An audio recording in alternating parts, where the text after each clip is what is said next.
नमः सिद्धेभ्यः। ओम नमः सिद्धेभ्यः। अहिंसा परमो धर्म की। आचार्य भगवान गुरुदेव श्री विद्यासागर जी मुनि महाराज की। आचार्य श्री समय सागर जी महाराज की।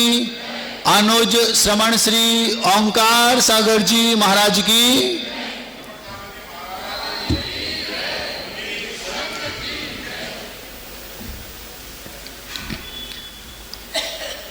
मैं IAS ऑफिसर बनना चाहता हूं। महाराज, एक IAS ऑफिसर के ऊपर CM होता है। CM के अंडर में एक कलेक्टर रहता है महाराज।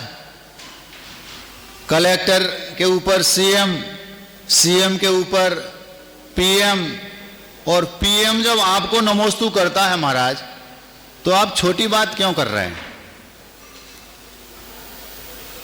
हम लोग 2016 में आचार्य श्री के साथ भोपाल में चातुर्मास रत थे।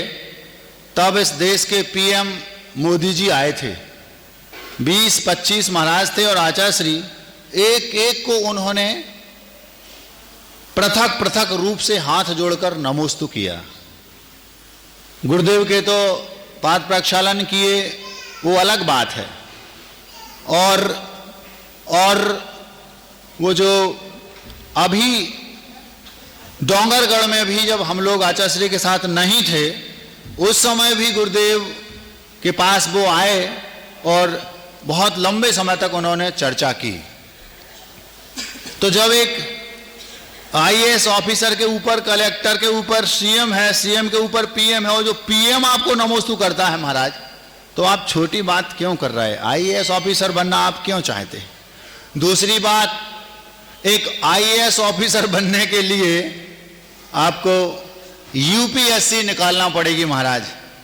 UPSC के लिए आपको किसी अच्छे कोचिंग सेंटर में, किसी मेट्रो सिटी में जाकर के तैयारी करनी पड़ेगी, प्रिपरेशन करनी पड़ेगी।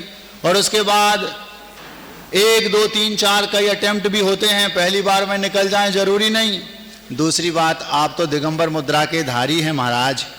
आप वहां जाकर के प्रिपरेशन करेंगे कैसे और एग्जाम कैसे देंगे? और एक बात, IAS ऑफिसर बनना है तो UPSC की जो प्रक्रिया है उसमें पहले प्री निकालना पड़ता है, प्रीलिम्स, फिर उसके बाद मेंस क्लियर करना पड़ता है, और उसके बाद फिर इंटरव्यू। 3 अटेम्प्ट एक प्रकार से होते हैं। इन तीनों को निकालने के बाद वो IAS ऑफिसर बनता है महाराज। उसमें भी मान लो 1000 बच्चे सिलेक्ट हुए, तो बताते हैं कि शुरू के जो 180 हैं वही IAS ऑफिसर बनेंगे। उसके ऊपर के तो फिर IRS आदि आदि आदि आदि। बहुत टफ है महाराज। और एक बड़ी बात, अगर आपने प्री निकाल लिया और मेंस क्लियर नहीं हुआ, तो फिर से शुरुआत प्री से होगी। प्री भी निकल गया, मेंस भी क्लियर हो गया, इंटरव्यू नहीं निकला, तो भी नए वर्ष की शुरुआत पुनः फिर प्री से, जहां से शुरू किया वहीं वापस जाना पड़ेगा। हाँ, बहुत टफ है महाराज। आप क्या सोच रहे हैं? इतने ऊंचे पद पर रहकर आप IAS ऑफिसर बनना चाह रहे हैं? शायद रोज की भांति आपने हमारे भावों को नहीं पकड़ा। हम IAS ऑफिसर बनना तो चाहते हैं, लेकिन जो आप समझ रहे हैं ना, जो कलेक्टर वगैरह बन जाते, वो नहीं। हमारे IAS ऑफिसर का अर्थ अलग है। ये बात अलग है कि उसमें प्री भी होता है, मेंस भी होता है, और इंटरव्यू भी होता है, और कॉल लेटर भी आता है, जॉब भी लगती है। आपके IAS ऑफिसर की जो जॉब है वो उसमें ट्रांसफर की व्यवस्था रहती है और सैलरी बेस पर होती है। लेकिन हम जिस IAS ऑफिसर बनने की बात कर रहे हैं उसमें ना तो ट्रांसफर और ना उसमें कोई निलंबन आदि, परमानेंट जॉब है। कॉल लेटर आता है, हाँ, सारी कंडीशंस हैं, बस जो आप समझ रहे हैं वो नहीं है। तो महाराज सीधा सीधा बता दो आप कहना क्या चाह रहे हैं। हम IAS ऑफिसर बनना चाहते हैं। इसका अर्थ समझते हो? IAS ऑफिसर का मतलब है, I मतलब मैं, A मतलब एक, यस मतलब हूं। समझ में आ रहा? IAS officer. I मतलब मैं, A मतलब एक और यस मतलब हूं। महाराज जी यस का मतलब तो हां होता है। बुंदेलखंड में मां बेटे से पूछती है, बेटा दूध पिएगा? हां। तो बुंदेलखंड में पूछेंगे, बेटा दूध पिएगा? और कोई इंग्लिश में जवाब दे तो क्या बोलेगा? यस। समझ में आ गया? तो हूं मतलब, यस मतलब हूं। IAS, मैं एक हूं। अब हम अगर इसको अपनी भाषा में व्याख्यात करें या प्राकृत भाषा में बोलें तो कुंद कुंद ने भी यही बोला, अहम इक्को, अहम इक्को, मैं एक हूं। अहम इक्को खलु शुद्धो दंसण नाण मयो सदा रूबी, नहीं अथ मज्ज किंच भी अन्नम परमाणु मित्तम पी। ये उस गाथा का भाव है, गाथा लिखी। इसका अर्थ है मैं एक हूं और निश्चय से शुद्ध हूं, आत्म तत्व हूं, ज्ञान दर्शनमयी हूं, एक परमाणु मात्र भी पर पदार्थ मेरा नहीं है, शुद्ध प्योर अध्यात्म।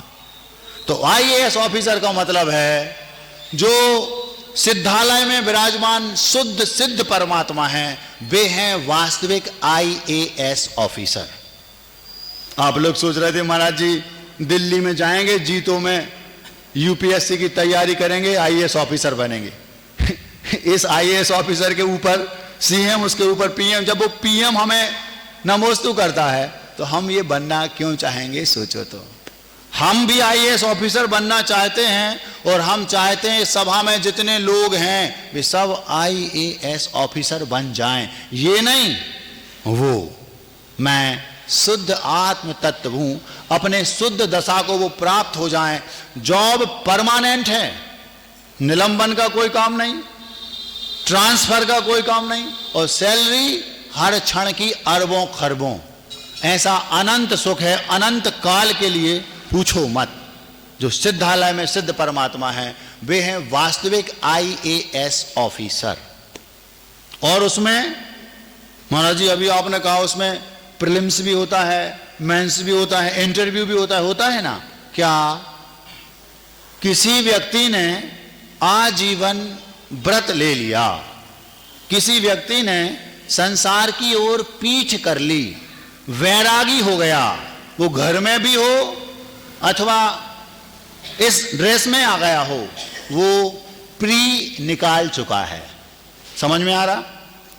जिस व्यक्ति को वैराग हो गया, घर में है, मजबूरी है, लेकिन अब मुझे संसार रुचता नहीं, पांचों इंद्रियों के विषय अब मुझे अच्छे नहीं लगते, समझ लो आपने प्री निकाल लिया। अब संसार की ओर पीठ हो गई, आपके बच्चे हैं, पत्नी है, घर है, सो आपको घर में रहकर वैरागियों जैसा जीवन जीकर कर्तव्य निभाने के लिए निभाना पड़ रहा है।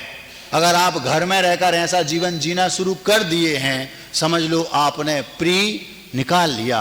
आप सम्यक दृष्टि हैं, भेद विज्ञानी हैं, बस अब आपको मेंस निकालना है। तो वो प्री मैं और हमारे महाराज निकाल चुके हैं। क्यों? हमने विषयों की ओर पीठ कर ली, संसार की ओर पीठ कर ली, आजीवन ब्रह्मचर्य व्रत ले लिया, अब हमें संसार रुचता नहीं। अगर आप घर में हैं और अगर आपको घर में संसार नहीं रुचता, समझ लो आपने प्री निकाल लिया, 33% काम हो गया। फिर उसके बाद मेंस। मेंस क्या है? आपको जान करके हंसी आएगी, खुशी भी हो सकती है, हम दोनों महाराजों ने मेंस भी क्लियर कर लिया अच्छे नंबरों से। कैसे महाराज? घर में रह करके व्रत ले लिया, पीठ हो गई संसार की ओर, प्री निकल गया, और दीक्षा ले ली, मेंस भी क्लियर। आप लोग अभी प्री निकाल चुके होंगे, कुछ नहीं निकाले होंगे, कुछ और उसके नीचे के स्तर के होंगे, नीचे के स्तर की हम बात अभी बाद में करेंगे। तो हमारा तो प्री निकल गया, आपका निकला कि नहीं देख लो। हमारा मेंस क्लियर हो गया, आपका हुआ कि नहीं? आपका तो नहीं हुआ, स्पष्ट दिख रहा है। वैराग्य हो गया, सम्यक दर्शन हो गया, भेद विज्ञान हो गया, संसार से विरक्ति हो गई। भले घर में है, प्रतिमाओं के व्रत ले लिए, समझ लो उसने प्री निकाल लिया। दीक्षा हो गई, मेंस भी क्लियर। महाराज इंटरव्यू क्या है? इंटरव्यू कोई बहुत बड़ी बात नहीं है। इंटरव्यू क्या है? सल्लेखना पूर्वक समाधि मरण हो जाए, इंटरव्यू भी क्लियर। समझ में आ रहा? बस हमारा इंटरव्यू की तैयारी जोर शोर से चल रही है दोनों की। हाँ, क्योंकि हम लोग 180 के जो 1000 की लिस्ट है ना, 900 कुछ बच्चे अभी निकले हैं यूपीएससी में, उसमें से जो शुरू के 180 होते हैं वे आईएएस ऑफिसर बनते। लेकिन हमारे गुरु ने हमें सिखाया, हमें उन 180 के भीतर नहीं आना, हमें फर्स्ट नंबर पर आना है। समझ? आईएएस में अभी फर्स्ट तैयारी अभी से करनी पड़ेगी। आपने अपनी तैयारी शुरू कर दी है कि नहीं? आप देख लो, हमारी तो जबरदस्त तैयारी चल रही है। प्री हमारा क्लियर है, आपका हुआ कि नहीं? आप देख लो। मेंस हमारा क्लियर हो चुका, आपका तो अभी हुआ नहीं, आप अपनी तैयारी कर लो। और हमारी इंटरव्यू की तैयारी जबरदस्त चल रही है, फर्स्ट नंबर पर ही आएंगे, लिख लो। हाँ, हमारे गुरु ने शिक्षा ऐसी ही दी है भैया, अपन को सेकंड पसंद नहीं। हाँ, तो अब इसमें अगर आपने प्री अपना क्लियर कर लिया है, घर में आप बैरागियों जैसे रह रहे हैं, कर्तव्य निभा रहे हैं, तो दृष्टि रखो मेंस पर। जैसे ही मौका मिले और निकल लो मतलब समझ गए? हाँ, घर की सारी जिम्मेदारियों को पूरा करके निकलना और फिर इंटरव्यू। अगर मान लो आप प्री में निकल गए और मेंस में निकल गए, इंटरव्यू में गड़बड़ हो गया, तो अगले भाव में फिर शुरू करना पड़ेगा। कहां से? प्री से, फिर मेंस, फिर इंटरव्यू। अगर आप घर में रहकर इंटरव्यू में निकलते, अभी मान लो आपने समाधि पूर्वक सल्लेखना पूर्वक वो कर लिया, तो इस वाली जो आईएएस ऑफिसर बनने की विधा है, इसमें तो इंटरव्यू अकेला होता नहीं। लेकिन इसमें अगर आपने घर में समाधि सल्लेखना पूर्वक समाधि मरण घर में रह के भी कर लिया, तो भी गुंजाइश आगे बहुत है। अब आपको क्या करना है? आपको देखना है। हम तो प्री और मेंस निकाल चुके हैं, बस इंटरव्यू की तैयारी चल रही है।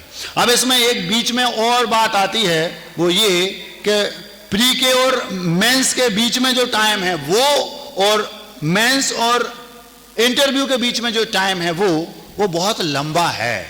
उस लंबे पीरियड में बहुत सारे लोगों से आपका रूबरू होना होता है। जैसे हमने दीक्षा ले ली, मेंस भी क्लियर, अब जब इंटरव्यू की बात आएगी तब तक हो सकता है 25 साल बचे हों, 30 साल बचे हों, 40 साल बचे हों, 20 बचे हों, 2 घंटे बचे हों, कह नहीं सकते। तो जितना भी टाइम बचा है उसमें हमें 3 प्रकार के लोग दुनिया में मिलते हैं। 3 प्रकार के लोगों से हमें अपना जीवन उनके साथ हिल मिलकर निकालना पड़ता है। वे कौन हैं? 3, समझदार, बुद्धिमान और मूर्ख। सुन रहे हैं आप लोग? 3 प्रकार के लोग हमें बीच में मिलेंगे इस मेंस के और इंटरव्यू के बीच में। अथवा आप घर में रहते हैं, अगर आप घर में बैरागी हो गए और आपको इंटरव्यू तक की तैयारी घर में रह करके करनी है, तो भी आपको घर में 3 प्रकार के लोग मिलेंगे। अगर आप किसी प्राइवेट सेक्टर में, किसी गवर्नमेंट सेक्टर में, अथवा कहीं भी राजनीतिक क्षेत्र में, पारिवारिक में, धार्मिक में, आर्थिक में, सामाजिक में, किसी भी स्तर पर आप अपना जीवन जी रहे हों, आपको 3 प्रकार के लोग दुनिया में मिलेंगे। बीच में मझधार में, जिसको हम बोलते हैं, कौन कौन से? एक समझदार, एक बुद्धिमान और एक मूर्ख। अब इन तीनों के बीच में रह करके आपको तालमेल बैठा के इंटरव्यू तक पहुंचना है। हमारे जीवन में हमें तीनों प्रकार के लोग दिन में 30-30 बार तो कम से कम मिलते होंगे। आप लोगों के घर के सदस्य जो हैं वे वो लोग हैं, उनमें कुछ समझदार होंगे, कुछ बुद्धिमान होंगे, कुछ मूर्ख होंगे। आपके घर में जो जिस सोसाइटी में आप रहती वहां की कॉलोनी के लोग, पड़ोसी, ये सब वही होंगे। और जो मंदिर आदि के अध्यक्ष आदि हैं, मंत्री आदि हैं, इस सामाजिक क्षेत्र में भी ये होता है, कोई राजनीति में है तो वहां भी यही होता है, अथवा कोई व्यापारी वर्ग में है, कोई मंडी में व्यापार करता है उसके यहां भी यही होता है। सबका एक सा हाल है, सबको उन 3 प्रकार के लोगों से ट्रीट करना ही पड़ता है। तो महाराज करें क्या? गुरुदेव ने एक बार बोला था, दुनिया में 3 प्रकार के लोगों से हमें रूबरू होना पड़ता है, समझदार, बुद्धिमान और मूर्ख।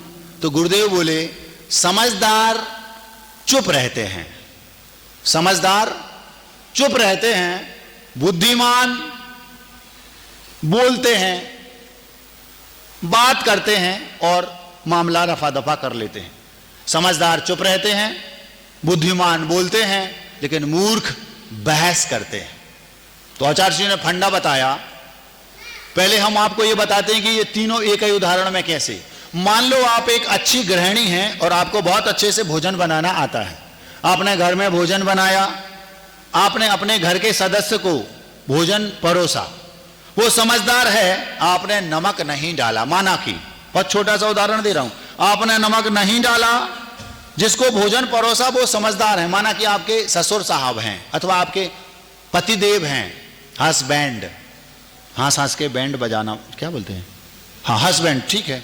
तो आपके पतिदेव हैं, आपने भोजन बनाया और उसमें नमक नहीं डाला, और अगर वो समझदार हैं तो बाजू में जो डिब्बी रखी थी धीरे से उठाएंगे और उसमें चुपचाप डालेंगे और खाएंगे और निकल लेंगे, चुप रहेंगे, बोलेंगे नहीं।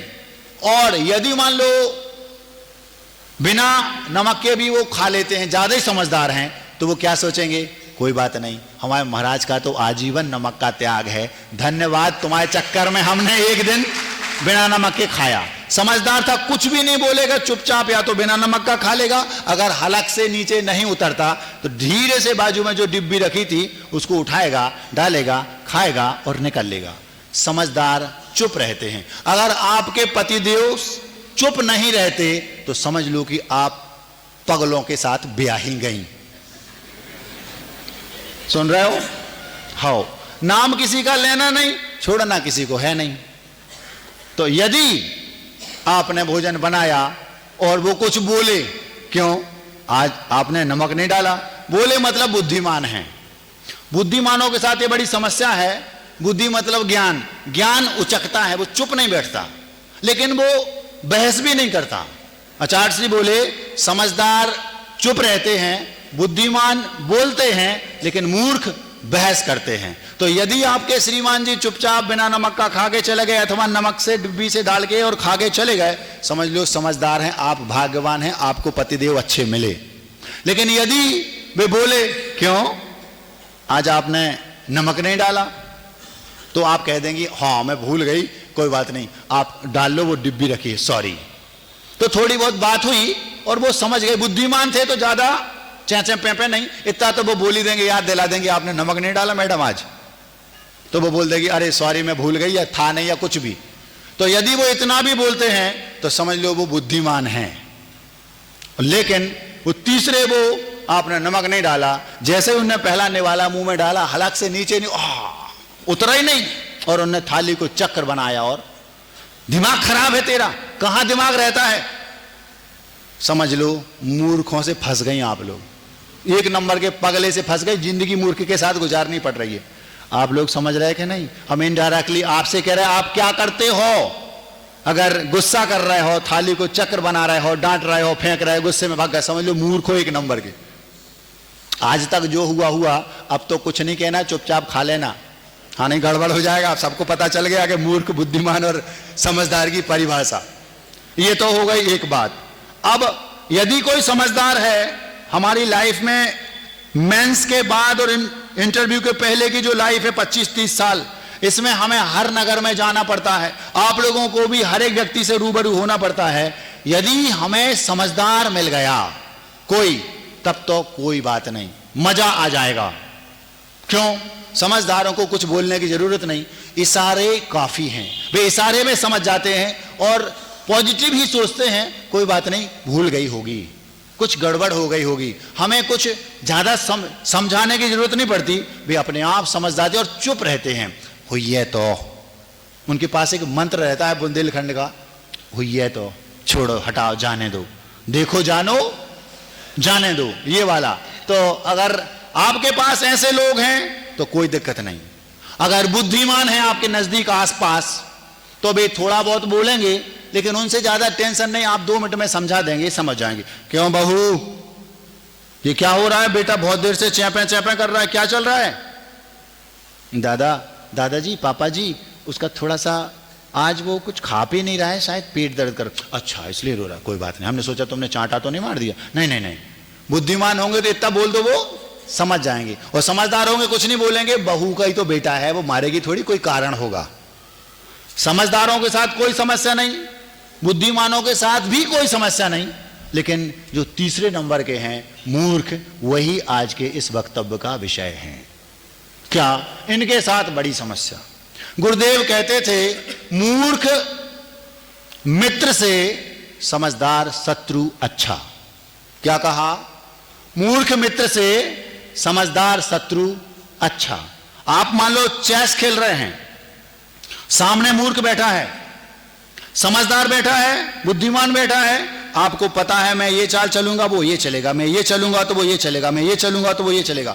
अगली 8 चालें आपको पता चल जाएंगी, उसकी आपको, आपकी उसको, क्योंकि दोनों समझदार अथवा बुद्धिमान हैं। लेकिन अगर आप समझदार हो, सामने वाला मूर्ख है, आपका जो दुश्मन है, सामने वाला दुश्मन ही कहलाया ना, कॉम्पिटिटर, अगर वो मूर्ख है तो पता नहीं वो कौन सी चाल चल देगा। हम कुछ चलेंगे, वो कुछ भी चल देगा, कोई ठिकाना नहीं। हमारा अमेरिका एक समझदार एक प्रकार से शत्रु है, वो कभी भी अटैक नहीं करेगा। लेकिन पाकिस्तान हमारा मूर्ख शत्रु है, कोई ठिकाना नहीं वो कब क्या कर दे। तो मूर्ख लोगों को कभी अपना मित्र नहीं बनाना, ये गुरुदेव कहा करते। मूर्ख मित्र से समझदार शत्रु अच्छा। कभी भी वो बैंड बजवा देगा जो मूर्ख मित्र है।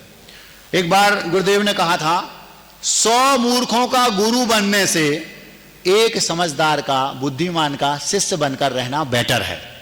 क्या कहा? 100 मूर्खों का गुरु बनने से एक बुद्धिमान समझदार का शिष्य बन के रहना ज्यादा अच्छा है। अगर आपके सामने 100 मूर्ख बैठे हों और आप बुद्धिमान हैं, आपके पास एक प्रकार से गोल्ड मेडल है बुद्धिमत्ता का, कहीं आपको कोई वो मिला हो, राष्ट्रपति पुरस्कार आदि आदि, तब भी आप अगर उन 100 मूर्खों के बीच में अपनी बुद्धिमत्ता सिद्ध करना चाहेंगे, आप फेल हो जाएंगे। कभी भी मूर्खों के बीच में बहस करना नहीं। क्यों? वे बहस करते हैं और आप हार जाएंगे, भले बुद्धिमान हो। एक बार की बात है, जंगल में ग्वाले थे। ग्वाले समझते हो? ग्वाले तो आप लोग समझते होंगे, गाय चराने वाले। हाँ, चरवाहे, उनको ग्वाला बोलो, चरवाहा बोल दो, गौपालक बोल दो, कुछ भी बोल दो, गोपाल बोल दो, आदि आदि। तो बहुत सारे ग्वाले जंगल में इकट्ठे हुए, अपनी अपनी गायों को लेकर पहुंचे। वहां इत्तेफाक से एक सज्जन जो बुद्धिमान पंडित थे, वो पांडित्य दिखाने लगे उनके सामने। तो वो सब बोले सूर्य पश्चिम से निकलता है। मूर्ख थे सब, सबके सब बोले पश्चिम से निकलता है। और ये प्रमाण दिखा रहा है, भैया देखो शास्त्रों में लिखा, उनको पढ़ने नहीं आता। वो समझा रहा है, देखो ये पूर्व दिशा है, वे सब कह रहे नहीं ये पश्चिम दिशा है। उन 100 के 100 ने, जितने भी थे, उनने उस एक विद्वान को हरा दिया। क्यों हरा दिया? जब वे भी हैं तो तुम करोगे क्या?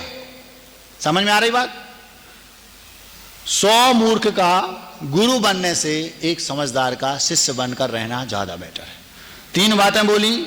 जो मेंस और इंटरव्यू के बीच में टाइम पीरियड है, इस पीरियड के में 3 प्रकार के लोगों से हमें आमना सामना होगा। एक समझदार, एक बुद्धिमान, एक मूर्ख। समझदार चुप रहेंगे, कोई टेंशन नहीं। बुद्धिमान चर्चा करेंगे, बात करेंगे, बोलेंगे, उनको हम समझा देंगे, कोई समस्या नहीं। लेकिन मूर्ख बहस ही करते हैं और उनके पास बुद्धि नहीं है, तो वे करेंगे क्या? तो फिर महाराज उन मूर्खों के साथ तालमेल कैसे बैठाया जाए, ये आज का मूल विषय है।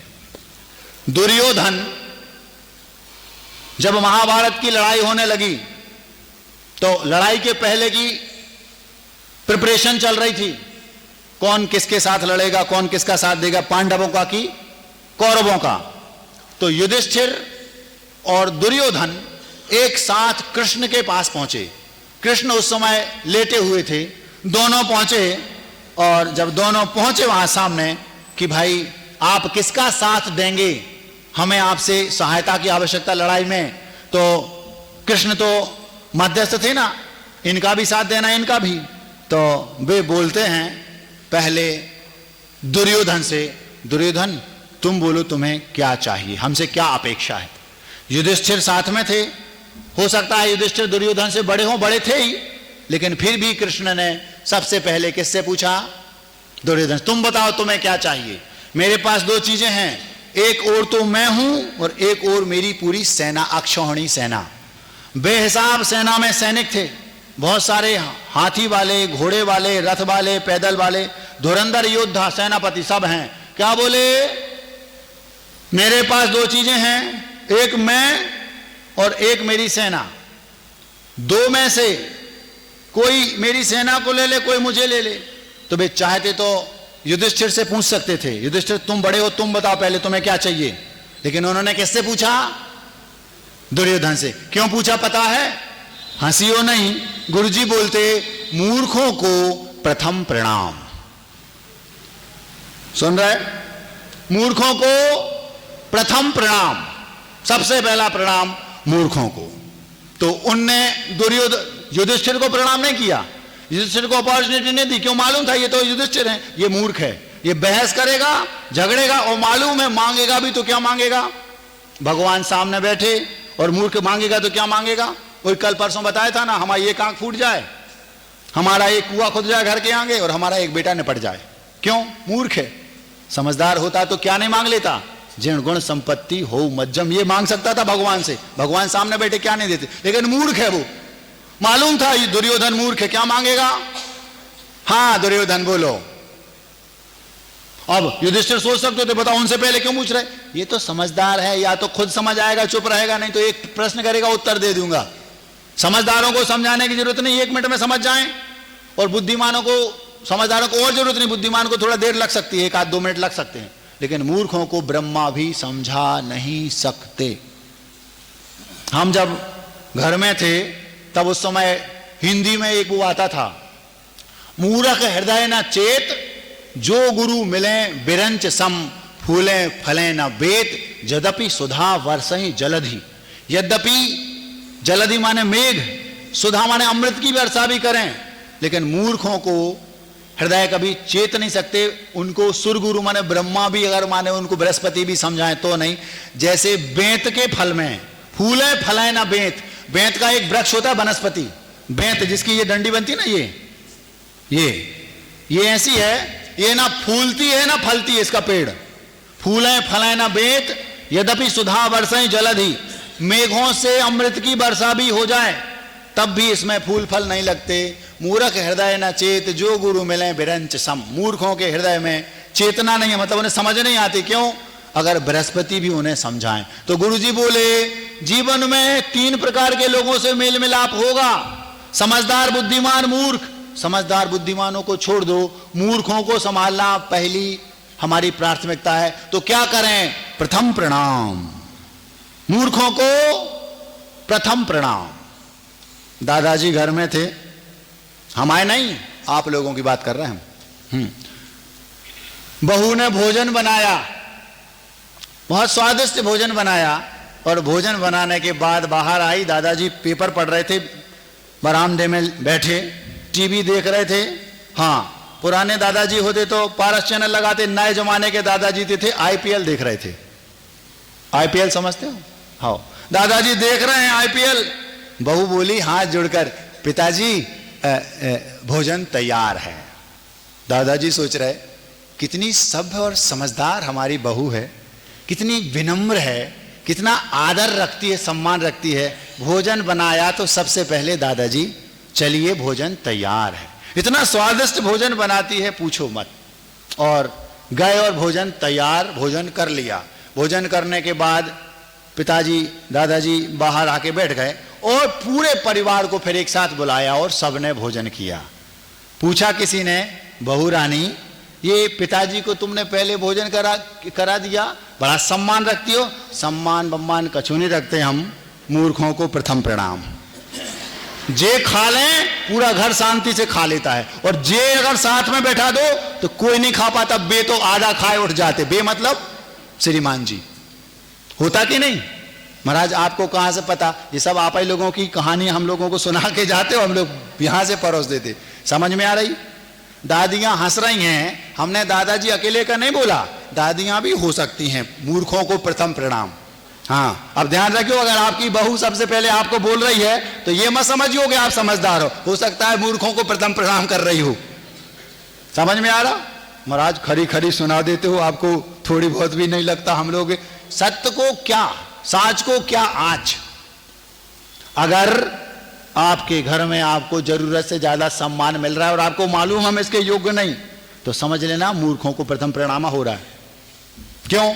वो कहती है बहू दादाजी को पहले खिला दिया, फिर हम लोग शांति से खा लेते हैं, और अगर दादाजी को पहले नहीं खिलाया, सबके साथ में बैठा लिया, फिर कोई शांति से नहीं खा पाता। चैं पे चिर्र पिर लगाए रहते हैं, एक पल मुंह बंद नहीं होता। क्यों? मूर्ख बहस करते हैं। महाराज धो रहे हो आप हमारी, हम क्या करें भैया, सच को तो कहना पड़ेगा। कड़वा ही होता है प्राय। ऐसा आपके नगर में नहीं होता, ये तो हम उज्जैन की बात कर रहे हैं, आपकी बात तो हम पिड़ावा में करेंगे। हाँ, आपकी नहीं कह रहे, उज्जैन वालों की बात कर रहे हैं। आप तो बिल्कुल सती सावित्री हैं आप लोग। हाँ, तो दुर्योधन से जैसे ही पूछा, दुर्योधन मांग तुझे क्या चाहिए, और वो सीना तानने लगा, देगा कृष्ण की नजरों में आज भी मेरी वैल्यू है। भले तुम युधिष्ठिर पांडव हो, बड़े हो, लेकिन कृष्ण ने भी मुझे, और उसको पता नहीं है कि वो कह रहा है मूर्खों को प्रथम प्रणाम दुर्योधन से। समझ में आ रही बात? हाँ, अब मालूम था मूर्ख क्या मांगेगा, उसने वो ही मांगा, क्योंकि समझदारों को पता है कि ये कौन सी चाल से, ओ हम या तो मैं और या फिर मेरा अक्षौणी सेना, क्या चाहिए? ठीक है, इन लोगों को अभी आपको साथ देना होगा, आप पांडवों का साथ दे दो, मुझे अक्षौणी सेना दे दो। था मूर्ख की नहीं? कृष्ण को छोड़कर क्या मांग रहा है? अक्षौणी सेना। भगवान से ये तो नहीं मांगते भगवान आप अपने जैसा बना लो, क्या मांग रहा है? हमारे बहू के बच्चे हो जाएं। मूर्खों को प्रथम प्रणाम। हंसी आती है आप लोगों को देखकर, दुर्योधन के नजदीक मित्रता वाले लोग हो आप, हमें ऐसा लगता है। जैसे ही दुर्योधन से कहा, युधिष्ठिर के चेहरे पर हंसी आ गई, धीरे से कुटिल मुस्कान कृष्ण ने युधिष्ठिर की ओर देखकर छोड़ दी। युधिष्ठिर तुम्हें तो कुछ बोलना ही नहीं पड़ा। युधिष्ठिर क्या मांगते? पार्थ मुझे तो आप चाहिए, ये मांगते, उनको मांगना नहीं पड़ा, मूर्ख ने पहले मांगी। यही होता है, पंच कल्याणक होते हैं। पंच कल्याणक अगर आप लोगों ने कभी देखा हो, आप लोगों को बता दूं, सुनने में आया है आप लोगों के यहां भी लघु पंच कल्याणक होने वाला है 5 तारीख से। हमें भी सुनने में आया है, हमें भी बुलावा दिया गया है। हाँ, हमने ऐसा सुना है आप लोगों के मुख से, महाराज आपको भी 5 तारीख को ले चलेंगे वहां। हमने सोचा भैया हम भी देख लेंगे अपनी आंखों से। तो यहां लघु पंच कल्याणक होने वाला है, ऐसा सुना है। प्राण प्रतिष्ठा, प्रभु के बिंब की प्राण प्रतिष्ठा होने वाली है अपनी आंखों के सामने। सोचो तो जब भी पंच कल्याणक होता है, आप लोगों को सुनकर के आश्चर्य होगा, हंसी भी आ सकती है। जिस स्थान पर पंच कल्याणक होता है, उस स्थान पर जो प्रतिष्ठाचार्य महोदय होते हैं, वे सबसे पहला श्रीफल किसको चढ़ाते हैं पता? अरहंत प्रभु को, आचार्य महाराज को, मुनिराजों को, सिद्ध परमात्मा को, पंच परमेष्ठी को, जिनालय को, जिन प्रतिमाओं का प्रतिष्ठा होनी उनको, सौधर्मेंद्र आदि को बोला हुआ, किसी को नहीं। सबसे पहला श्रीफल पंच कल्याणक प्रतिष्ठा में जब पहला पृष्ठ खुलता है ना, सबसे पहला श्रीफल प्रतिष्ठाचार्य चढ़ाता है। वो जो उस स्थान पर जहां पंच कल्याणक हो रहा है, वहां के जो स्थानीय व्यंतर आदि होते ना, सबसे पहला श्रीफल उनको। क्यों? वो वहां के जो होते ना, जैसे जिस स्थान पर हो रहा है उस स्थान के जो रक्षक देव होते हैं, उनको प्रथम श्रीफल चढ़ाया जाता। क्यों? मूर्खों को प्रथम प्रणाम। सुन रहे? क्यों चढ़ाया जाता उनको पहले? भैया महाराज जी ये तो गलत बात है। क्या गलत है? महाराज जी तो गलत का समर्थन है। गलत का समर्थन नहीं है। जब सुई से काम हो रहा है तो हम तलवार क्यों निकालें? जब एक श्रीफल से काम हो रहा है तो हम बम क्यों निकालें? तो भैया जितने लोग हैं वहां बोलता है प्रतिष्ठित, हम लोगों ने कई बार देखा। और कैसे इन भगवान को तो ऐसे चढ़ाएगा सामने, उनको हाथ में लेकर पंडाल के ऊपर फेंकता जोर से। अभी देख लेना जिस दिन आपके यहां ध्वजारोहण होगा ना, ध्वजारोहण के पहले वो श्रीफल फेंकेगा पंडाल पे। क्यों? जितने भी यहाँ के, क्योंकि कण कण में हर जगह व्यंतर भवन वासी आदि होते हैं, तो इनको क्यों सबसे पहले भैया तुम्हें ये ना लगे कि तुम्हें नहीं पूछा, नहीं तो वे उद्दंडता दिखाते हैं। उद्दंडता मतलब कर कुछ नहीं पाते, क्योंकि उनकी वैल्यू क्या है, देवादिदेव क्या है, लेकिन फिर भी तो उसमें लिखा है भैया मूर्खों को प्रथम प्रणाम। जहां हम रहते थे वहां एक सज्जन थे, ठाकुर साहब, नाम नहीं बताएंगे, वो ऐसे थे, किसी के यहां शादी हो, किसी के यहां 13वीं का प्रोग्राम हो, 10 टोन का बोला हुआ हो, किसी का मकान का इनॉग्रेशन हो, कुछ भी हो, सबसे पहले कार्ड उनके यहां। हृदय से कोई उन्हें चाहता नहीं था, सब माला फेरते थे ये कब निपट जाएं। हाँ, लेकिन क्यों? अगर उनको कार्ड नहीं दिया तो दूसरे दिन उनके यहां इतनी रीम रखी रहती थी कागजों की, इनका जो मकान बन रहा है ये दूसरे की जगह में है, वो दे देंगे आवेदन। विवाह हो रहा है तो उसका कोई पर्चा निकाल, कुछ ना कुछ उनको करना। तो भैया सबसे पूरा समाज गांव पूरा जानता था, पहला कार्ड उनको। क्यों? मूर्खों को प्रथम प्रणाम। समझ में आ रही बात? 3 प्रकार के लोग जिंदगी में आपको मिलेंगे, समझदार, बुद्धिमान और मूर्ख। समझदारों को तो कुछ नहीं कहना, इशारा काफी है। आचार्य का एक हाइको है, इशारा काफी कुछ को तो कुछ को सारा काफी ना। समझ में आया? कुछ को इशारा काफी है और कुछ को सारा भी काफी नहीं है। तो इशारा काफी किसको? समझदारों को और बुद्धिमानों को। और जो मूर्ख हैं उनको सारा भी काफी नहीं है। आदिनाथ भगवान के समोसरण में पूछा गया, प्रभु जैसे आप तीर्थंकर हैं, क्या इस सभा में कोई ऐसा और दूसरा बैठा है जो भविष्य में तीर्थंकर बनेगा? हाँ, ये जो बैठा ना मारीची, ये भविष्य में 24 का तीर्थंकर बनेगा। उठ के भाग गया, मान कसा है मैं। और तीर्थंकर के समूह शरण में जहां स्वधर्मेंद्र बैठा है, किंकरों की भांति हाथ जोड़े, 12 सभाएं लगी हैं, वहां से तीर्थंकर के सामने साक्षात उठकर चला गया। और 24 तीर्थंकर जब तक हुए, 23 तीर्थंकर के काल में भटकता रहा, कभी कौआ बना, कभी अकौआ बना। अकौआ समझते हो? अकौआ के एक पेड़ होता है जिसमें दूध निकलता है, पीना लेना कभी नहीं तो निपट जाओगे। हाँ, जहर होता वो। क्यों? समझ में नहीं, मूर्ख हृदय उस समय नहीं समझा सकते, लेकिन बाद में जब महावीर बनने की समझ आया तो शेर की पर्याय में हाथ जोड़े खड़ा है, आंखों से आंसू आ रहे हैं। तीर्थंकर नहीं समझा पाए, सोचो तो। इसलिए सबसे अच्छा है, अगर आप घर के सदस्य हैं, घर में आपके सदस्य कुछ मूर्ख हैं, बहस नहीं करना, प्रथम प्रणाम। दादाजी चलो भोजन तैयार है, दादी जी चलो भोजन तैयार है। जो भी घर में हो, समझदार और बुद्धिमानों को तो आप समझा सकते हो, समझदार को समझाने की जरूरत नहीं, लेकिन मूर्खों को अगर आपको जीवन जीना है तो। हम जब घर में थे तो वहां पर अनाज मंडी में, अनाज मंडी समझते हो, ऑक्शन के थ्रू माल खरीदते हैं। उस समय हम भी वहां मंडी में माल खरीदते थे। अब मंडी तो हमारे यहाँ रोज लगती है, लेकिन अब माल अलग टाइप का है। हाँ, व्यापारी अभी भी हम हैं। उस समय अनाज हाथों में रहता था और माल हाथों में रहता था, अब माल मुंह में है। मंडी लगी है, पूरी रोज लगती है। हाँ, आज बताते हैं 64वां दिन है, 64 डेज। हाँ, तो उसमें एक किसान जो वहां के जो अध्यक्ष थे उनसे बहुत ज्यादा घुला मिला था, मतलब उनका कोई नजदीकी होगा। कितना प्रथम प्रणाम जिसको बोलते ना, उस प्रणाम में इतना दम होता है, प्रणाम परिणाम बदल देता है। क्या कहा? क्या कहा? प्रणाम परिणाम बदल देता है, रिजल्ट बदल देगा। परिणाम का मतलब रिजल्ट और परिणाम का मतलब भाव। आपके मन में भाव चल रहा है कुछ और सामने वाले ने प्रणाम कर लिया बहुत विनय पूर्वक, आपके भाव बदल गए। अथवा भाव चल रहे थे कुछ और, उसने नमस्तु किया, आपका वो जो रिजल्ट उसको मिलने वाला था वो बदल गया। एक परिणाम परिणाम बदल देता है। वो जो छोरा था वो हमारे साथ ही था समझ लो, या यूं समझ लो कि अनाज मंडी में वो एक व्यापारी था, अच्छी फर्म थी, अच्छा रेपुटेटेड व्यापारी था। जो किसान था वो चने का वो ट्रॉली होती ना, ट्रैक्टर क्या बोलते हैं आपके यहाँ, ट्रैक्टर ट्रॉली, ट्रैक्टर ट्रॉली नहीं समझते? समझते तो हाउ। तो उस ट्रॉली में वो खुले बोरे चने भरे था, 10-20 बोरे आते होंगे उसमें, एक ट्रॉली में 20 बोरे। तो उसने उस ट्रॉली में चने भरे, तो ऊपर चने भरे एकदम बहुत अच्छे, और नीचे 2-3 बोरे उसके घुन गए होंगे, एकदम खराब हो गए होंगे।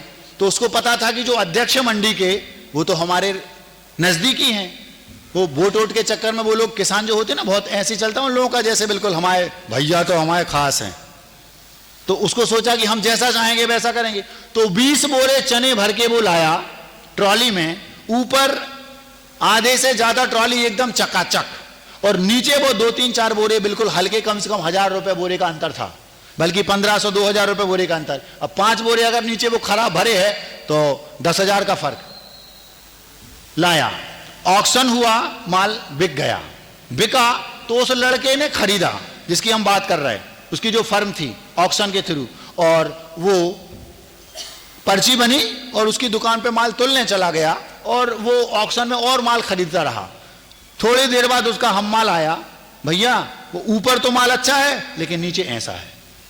ऑक्शन छोड़कर वो जहां पर माल तुलाई हो रही थी उसकी दुकान पर पहुंचा, शॉप पे अपनी फर्म पर पहुंचा, तो देखा ऊपर है 4000 वाला और नीचे है 1500 वाला, इतना अंतर। थोड़ा बहुत 19-20 होता तो बातचीत करके चला लेते। अब क्या करें, जैसे उसने बोला भैया ये माल तो नहीं तुलेगा, तो वो गालियां देने लगा। क्यों? भैया मतलब जो अध्यक्ष मंडी के, वो हमारे अपने परिचित हैं, रिलेटिव या कुछ भी हो। उसको ये दम्भ था, अभी मैं अध्यक्ष के यहाँ जाऊंगा, वहां से जब मंडी अध्यक्ष बोल देगा, ऑफिस था बहुत बड़ा और एक रेड की मंडी, और अध्यक्ष का दबदबा, जहां पर 2, 5, 10, 20 हजार 25 हजार बोरा माल प्रतिदिन आता है, 50,000 बोरे, वहां का अध्यक्ष कितना पावरफुल होगा। तो बस 1 सेकंड में वो गालियां देने लगा उस व्यापारी को, और दुनिया भर की बातें। दिखाई नहीं देता कि आंखें फूटी थी कि जब ले रहे थे उस समय नहीं था। 50 बात, उल्टा चोर कोतवाल को डांटे, मूर्ख बहस करते हैं। वो समझदार था, उसने एक शब्द नहीं बोला, भैया ये माल नहीं तुलेगा, इतना बोल दिया। अब वो सीधा गया और अध्यक्ष के पास गया, वहां से अध्यक्ष का कॉल आया, इधर आ।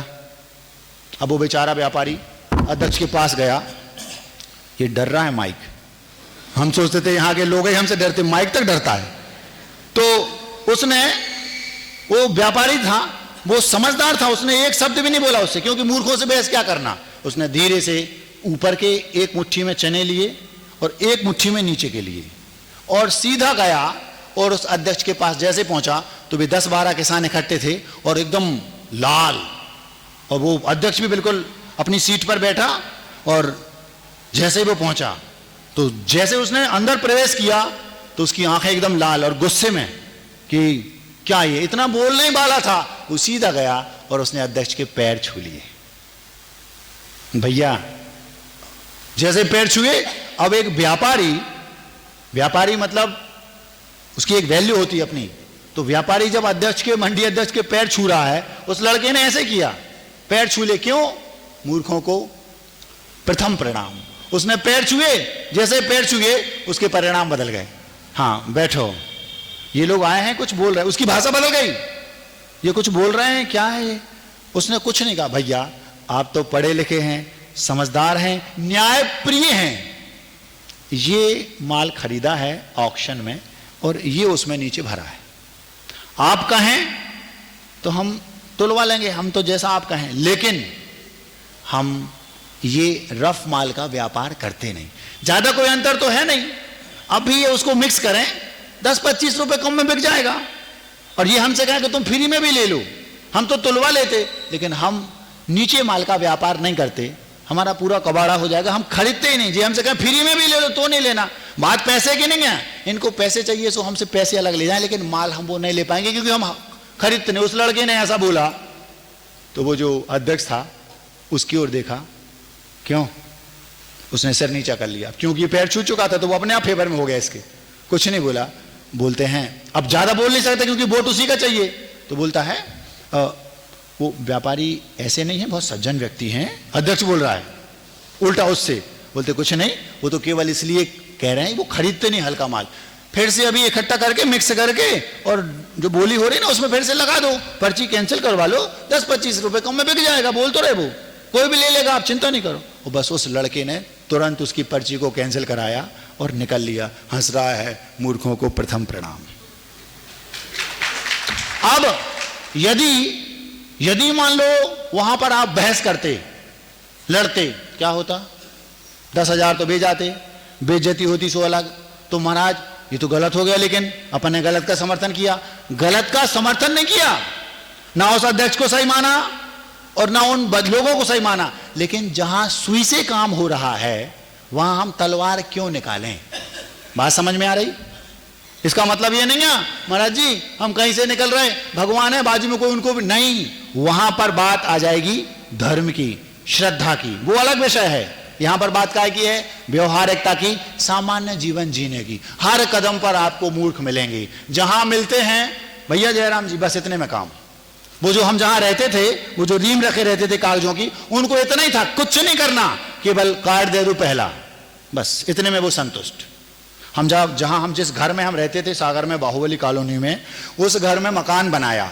मकान बनाने के बाद जो गाड़ी उतारने के लिए जो वो बनाते ना ढलान, रोड से वो चिपकी होती है, क्योंकि गाड़ी 4 व्हीलर अंदर जानी है तो थोड़ी सी होती है। तो वहां का जो पार्षद था, अब मकान बनाए रहने लगे, पता ही नहीं था कौन है। एक दिन वो पार्षद आया तो वो तो ये चाहता था कि सब हमें न जयराम जी कर लें, बस हमें माने, मतलब हमें वोट दें, उनका इतना ही काम रहता है। तो बस वो आया और नीचे खड़ा है और अपने उसके साथ जो 3-4 सिपुल्ली थे उनसे बोलता, बुलाओ कौन है ऊपर। हम ऊपर थे, हम नीचे आए। वो ये क्या है भैया, ये पट्टी कैसे आपने लगाई? ये इलीगल है। अब हम देख रहे हैं कि सबके घर की पट्टियां बनी है और ये इलीगल है, ऐसा क्यों? सब इलीगल हैं। तो हमने उसको, भैया बाहर क्यों खड़े हो, आओ ना अंदर चाय पी लो। इतना ही बोला। अरे नहीं चाय वाली बात नहीं है, ये कह रहा है ये, अरे कैसी बात कर रहे हैं आप, हम तो आप ही के हैं। हाँ ठीक है जैन साहब, फिर कोई बात नहीं, चलो। मूर्खों को प्रथम प्रणाम। समझ में आ गई? जहां हमारा काम सुई से हो रहा है, हम तलवार क्यों निकालें? जब श्रीफल से एक काम हो रहा है, ऐसा नहीं कि अपने पास बम नहीं है, बम भी है, तलवार भी है, लेकिन जब श्रीफल से काम हो रहा तो हम बम क्यों निकालें? जब सुई से काम हो रहा तो हम तलवार क्यों निकालें? समझदार और बुद्धिमान लोग दिमाग का प्रयोग करते हैं, मूर्ख लोग डंडे का प्रयोग करते हैं। सुन रहे क्या? सो रहे? समझ में आ रही बात? आपको क्या करना, जिंदगी में अगर आप प्री निकाल चुके हैं तो मेंस की तैयारी शुरू कर दो, मेंस निकाल चुके हैं तो इंटरव्यू की तैयारी शुरू कर दो। इस बीच में जो आपका जीवन है, हम दोनों प्री भी निकाल चुके और मेंस भी निकाल चुके, अब इंटरव्यू की तैयारी। इस बीच में उज्जैन, इंदौर, पिड़ावा, सुसनेर, सागर, ग्वालियर, जबलपुर, तीनों पूरे विश्व में, पूरे भारत में जहां जहां भ्रमण करेंगे, हर नगर में समझदार भी मिलेंगे, बुद्धिमान भी मिलेंगे, मूर्ख भी मिलेंगे। क्या करना? समझदारों से कुछ नहीं कहना, क्योंकि वे पहले से समझदार हैं। जो बुद्धिमान हैं उनको वो थोड़ा बहुत पूछेंगे, उनको 1 मिनट में समझा दो, ऐसा। और मूर्खों को जब ब्रह्मा नहीं समझा पाए, आदिनाथ नहीं समझा पाए, समण सागर तुम किस खेत की मूली हो। समझ में आ रही बात? तो करना क्या? मूर्खों को प्रथम प्रणाम, दादाजी भोजन तैयार है। पंचकल्याणक में पहला श्रीफल लो और चढ़ा दो। ये पहला श्रीफल आपको, फिर बाद में आचार्य महाराज को, फिर बाद में पंच परमेश्वर को। क्यों? इनको पहले चढ़ा दो ताकि निर्विघ्न हमारा कार्य संपन्न हो। ये कुशलता कहलाती है, इसमें द्वेष नहीं रखना किसी से, ये कुशलता है। नहीं तो हर कदम पर आपको लोग मिलेंगे, कहां कहां आप पंगा लोगे किस किस से। इसलिए आचार्य जी कहते थे नेचर जान लो। इनका नेचर खराब है, ये समझदार हैं, ये बुद्धिमान। जिसका जैसा नेचर है उसका वैसा नेचर जान लो, बुराई किसी से मत रखो, नेचर सबका जान लो। जिसका जैसा नेचर है वैसा ट्रीट उससे करो, उससे वैसे पेश आओ और अपना काम निकालो, आगे बढ़ो। और उनकी बेजाने हमें का लेना है। दादाजी तुम भोजन कर लो, अब तुम्हें दिन भर क्या करना है तुम्हारी समस्या, हमारा काम तो हो गया, हम तो अब शांति से खाएंगे। मूर्खों को प्रथम प्रणाम। समझ में आ गया? अभी भजन गाया जा रहा था, अभी जब आप लोग नहीं आए थे तब, जो खानदानी रईस होते हैं वो रखते हैं मिजाज नर्म अपना। हमें वो पंक्ति पकड़ ली, याद भी कर ली, बहुत अच्छी लगी हमें।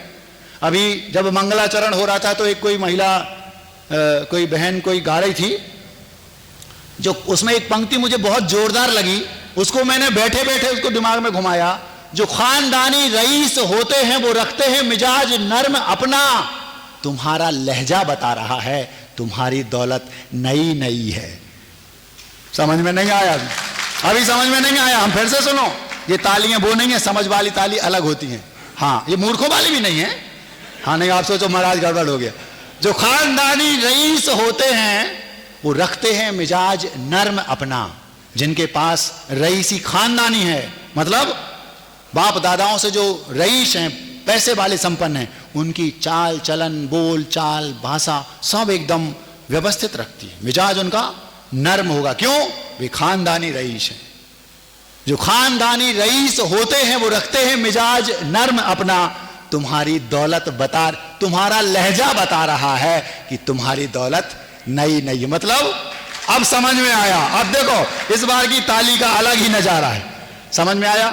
हाँ, आज के लिए इतना पर्याप्त है। विषय क्या था? मैं IAS ऑफिसर बनना चाहता हूं। IAS मतलब कलेक्टर नहीं, IAS मतलब I मतलब मैं, A माने एक और यस माने हूं। मैं एक हूं, निश्चय से शुद्ध हूं, अहमिक को खलु शुद्ध हो। IAS ऑफिसर मतलब मोक्ष में सिद्धालय में जो शुद्ध परमात्मा विराजमान है, वे हैं वास्तविक IAS ऑफिसर। ना वहां ट्रांसफर, ना वहां निलंबन, वहां परमानेंट जॉब। हम वहां भी प्री मेंस और इंटरव्यू होता है, जैसे आपके यहां होता। प्री मतलब ब्रह्मचर्य व्रत ले लिया, पांचों इंद्रियों से विमुख हो गए, संसार की ओर पीठ हो गई, प्री निकल गया। दीक्षा ले ली, मेंस निकल गया, अब बचा इंटरव्यू। जैसे इंटरव्यू हुआ, क्लियर हुआ, एक आध दो भाव में कॉल लेटर आ जाएगा, परमानेंट जॉब IAS ऑफिसर। बीच में तीन प्रकार के लोग मिलेंगे, समझदार, बुद्धिमान और मूर्ख। समझदारों को कुछ नहीं कहना, बुद्धिमानों को थोड़ा बहुत समझा दो, और मूर्खों से बहस नहीं करना। मूर्खों को प्रथम प्रणाम, आपका समय हो गया। अब मिठाई, अपने आप को भी कभी झांक करके देखो, शीर्षक है। ये हम पहले सुना चुके कि नहीं, हमें पता नहीं भैया, अपने पास थोड़ी बुद्धि कम है, याददाश्त भी कमजोर है। दूसरों के ढेर दोष पल में नजर आते, शीर्षक क्या है? अपने आप को भी कभी झांक करके देखो। दूसरों के ढेर दोष पल में नजर आते, राई का पहाड़ तिल का ताड़ हम बनाते। दूसरों के ढेर दोष पल में नजर आते, राई का पहाड़ तिल का ताड़ हम बनाते। कितने पानी में हो कभी नाप करके देखो। तुम कितने पानी में हो ये नापो। कितने पानी में हो कभी नाप करके देखो। अपने आप को भी कभी झांक करके देखो। दूध का धुला जगत में कोई नहीं है, सब चोर चोर मौसेरे भाई हैं। दूध का धुला जगत में कोई नहीं है, लोहे के कलश पे स्वर्ण परत चढ़ी है। अंदर कालीमा है, लोहा है, भीतर सोने की परत। हम सोने के आओ ऊपर ही चढ़ो, पट्टा नीचे सब लोहा है प्योर, 40 रुपये किलो। दूध का धुला जगत में कोई नहीं है, लोहे के कलश पे स्वर्ण परत चढ़ी है। विषैले सांप हो, विषैले सांप हो, किसी को काट कर तो देखो, मर जाएगा बेचारा। विषैले सांप हो, किसी को काट कर तो देखो। अपने आप को भी कभी झांक करके देखो। सदा ना भूल करता भूल करना चाहता। किसी ने कोई फुटपाथ पे सो रहा है, लेटा है, नींद लग गई, उसकी ठंड लग रही है, उठा और किसी के यहां से चोरी कर ली कंबल की। वो चोरी करना नहीं चाहता था, लेकिन उसको ठंड लग रही, मजबूरी है, कुछ है नहीं उसके पास, फुटपाथ पे सो रहा। आपका कर्तव्य था, आप रईस थे, पैसा था, आपका सदुपयोग करना था, आपको कंबल बांटने थे गरीबों में। सदा ना भूल करता भूल करना चाहता, मजबूर भी हो सकता कोई ना हो रास्ता। अब ठंड लग रही तो क्या करे बेचारा, उसके पास रास्ता ही नहीं है। सदा ना भूल करता भूल करना चाहता, मजबूर भी हो सकता कोई ना हो रास्ता। सर्दियों में सारी रात कांप कर तो देखो, सर्दियों में सारी रात कांप कर तो देखो, अपने आप को भी कभी झांक करके देखो। दिया तले अंधेरा होता हमने सुना है कि दिया के तले अंधेरा होता है। दिया तले अंधेरा होता हमने सुना है, औरों से अपन में दाग कई गुना हैं। क्या कहा? उसमें 100 दाग हैं तो अपने अंदर 1000 हैं। अपने आप को भीतर मुंह करके देखो अपनी ओर, कभी तब पता चलेगा कितने पानी में हो। दिया तले अंधेरा होता हमने सुना है, औरों से अपन में दाग कई गुना हैं। भीतर की ओर एक बार आंख करके देखो, भीतर की ओर एक बार आंख करके देखो, अपने आप को भी कभी झांक करके देखो। छोटी छोटी बातें बहुत बड़े घाव करती। छोटी मोटी बात घट गई, बहुत बड़े घाव करती वो छोटी छोटी, इसको आप लोग बोलते ना छोटा पटाखा। हाँ, छोटी छोटी बातें बहुत बड़े घाव करती। अरे हंस के उड़ा देते आके दुनिया पांव पड़ती। छोटी सी बात हुई, आप उड़ा देते हुई तो आपको लोग महान कहते, कितने बड़े हैं, और आपने उसको पकड़ के तूल दे दिया। अब लड़ो, झगड़ा हो रहा है, कोर्ट कचहरी हो रहा है। छोटी छोटी बातें बहुत बड़े घाव करती, हंस के उड़ा देते दुनिया आके पांव पड़ती। पीड़ा कितनी देती कभी भांप करके देखो। वे छोटी छोटी बातें कितनी पीड़ा देती हैं। छोटी छोटी बातें बहुत बड़े घाव करती, हंस के उड़ा देते आके दुनिया पांव पड़ती। पीड़ा कितनी देती कभी भांप करके देखो, अपने आप को भी कभी झांक करके देखो। अहिंसा परमो धर्म की।